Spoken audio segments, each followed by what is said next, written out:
Assalamualaikum warahmatullahi wabarakatuh. Perkenalkan, nama saya Siti Jumatiah. Saya dari Prodi Manajemen Pendidikan Islam. Di sini saya akan menjelaskan tentang PowerPoint yang telah saya buat sebelumnya, yaitu dengan judul Manajemen Hubungan Pendidikan dengan Masyarakat. Selanjutnya, materi yang pertama yaitu konsep dasar hubungan lembaga pendidikan dengan masyarakat. Sebagai sistem terbuka, berarti lembaga pendidikan selalu mengadakan kontak di hubungan dengan lingkungannya, yang disebut sebagai suprasistem, yang dibutuhkan untuk menjaga agar sistem atau lembaga itu tidak mudah hilang atau mati. Pemerintahan menyerukan bahwa pendidikan adalah tanggung jawab bersama antara pemerintah, orang tua, dan masyarakat. Dengan demikian, tampaklah bahwa lembaga pendidikan itu bukanlah badan yang berdiri sendiri dalam membina pertumbuhan dan perkembangan putra-putri bangsa, melainkan merupakan suatu bagian yang tidak dapat dipisahkan dari masyarakat. Ada hubungan saling memberi dan saling menerima antara lembaga pendidikan dengan masyarakat sekitar. Lembaga pendidikan merealisasikan apa yang dicita-citakan oleh masyarakat tentang pengembangan putra-putri mereka, di samping layanan terhadap masyarakat berupa pendidikan dan pengajaran. Lembaga pendidikan juga menyediakan diri sebagai agen pembaru atau penerang bagi masyarakat. Hubungan kerjasama lembaga pendidikan dengan masyarakat mengikuti perubahan-perubahan lingkungan dengan pendekatan situasional. Kemungkinan lembaga tersebut tetap berdiri sebab ia berada dalam hidup bersama masyarakat dan sekaligus penerang atau inovator bagi masyarakat. Adapun manfaat hubungan lembaga pendidikan dengan masyarakat adalah sebagai berikut, yakni 1. Memudahkan perbaikan pendidikan. 2. Memperbesar usaha meningkatkan profesi mengajar.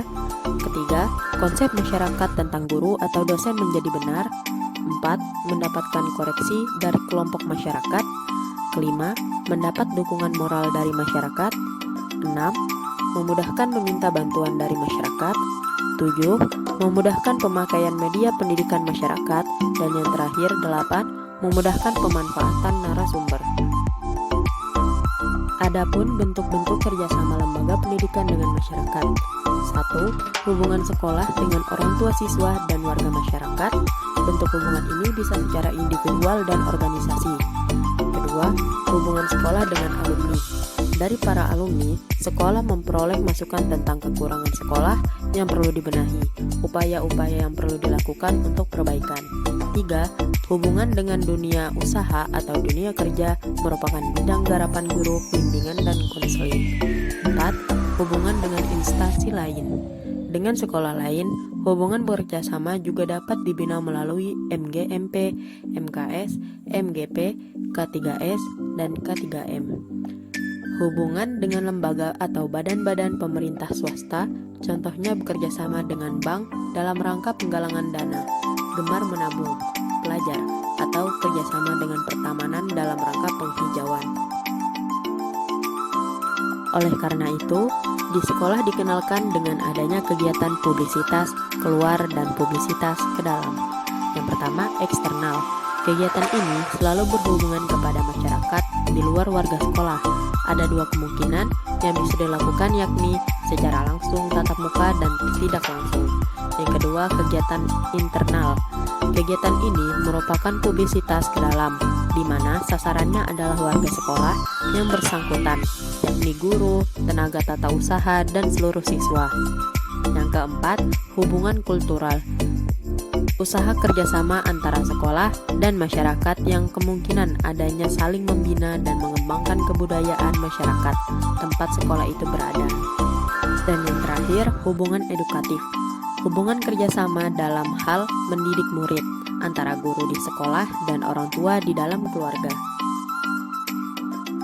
Menariknya, bagi masyarakat, jika lembaga pendidikan itu sanggup mencetak lulusan yang siap pakai, artinya jika lulusan itu baik, mereka sebagai tenaga menengah atau sebagai tenaga ahli tidak membutuhkan latihan lagi sebelum bekerja, melainkan secara langsung dapat melaksanakan pekerjaan dalam bidangnya secara relatif baik.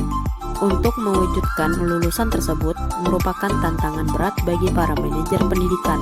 Imbalan dari keberhasilan manajer, warga masyarakat cukup besar, karena secara antusias mereka akan mendukung lembaga pendidikan bersangkutan baik secara moral maupun material. Dengan adanya hubungan sekolah dengan masyarakat, dimaksudkan agar proses belajar yang berlaku di sekolah mengalami perubahan dari proses belajar dengan cara konvensional menjadi proses belajar yang inovatif, yaitu belajar secara antipasotris dan antipasotrios.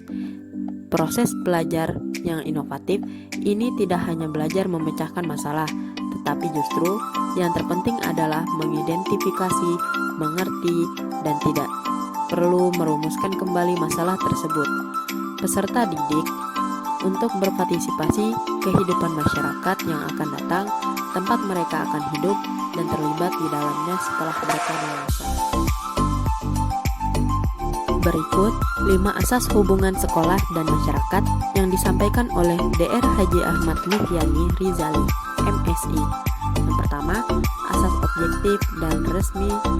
Segala bentuk informasi dan yang disampaikan kepada masyarakat harus berupa suara resmi dari instansi atau lembaga dan tidak bertentangan dengan program yang dijalankan.